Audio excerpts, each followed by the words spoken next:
Sa malagim na trahedya, nagtapos ang pamamanhikan ng isang lalaki sa Olongapo City.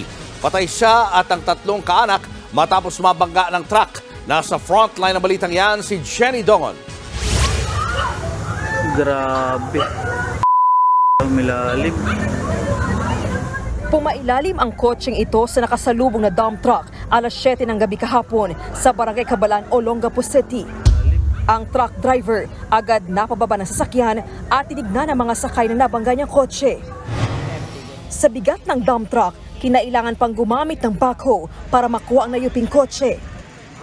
Inabot din na mahigit 3 oras bago natanggal ang katawan ng 4 na sakay nitong sasakyan dahil sa tindi ng pagkawasak, nawala na yung bubong at yuping-yupi itong harapan mismo ng kotse dahil dito nga mismo sumampa ang nakasalpukan niyang dump truck. Sinubukan pang dalhin sa ospital ang 4 na sakay ng kotse na puro magkakamag-anak pero idineklara rin silang dead on arrival. Tumanggi ang pamilya ng mga biktima na ibigay ang pagkahinanlan ng mga nasawi. Ayon sa Olongapo Police, pabalik na sana ng Quezon City ang dump truck na ito nang salpukin ng kotse. Palusong at zigzag ang kalsada at accident-prone area daw talaga ang lugar.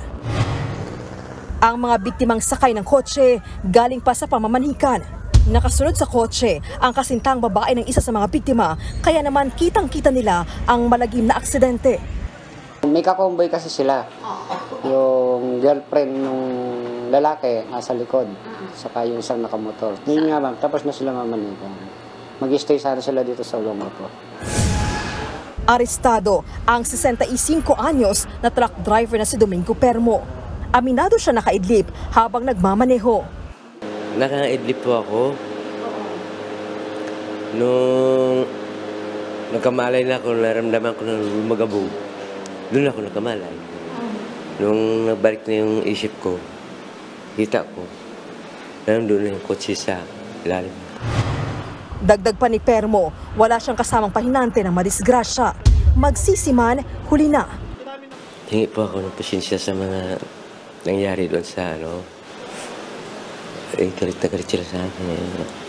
Tanggap ko naman kung anong nila sa akin. Hindi naman natin kagustuhan yun.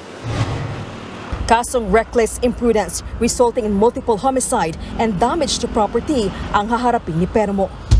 Nagbabalita mula sa frontline. Jenny Dongon, News 5. Mga kapatid, Julius Babaw po. Huwag maging huli at maging una sa lahat ng balitaan. Para sa tuloy-tuloy na talakayan sa Frontline, mag-follow at mag-subscribe sa social media pages ng News 5.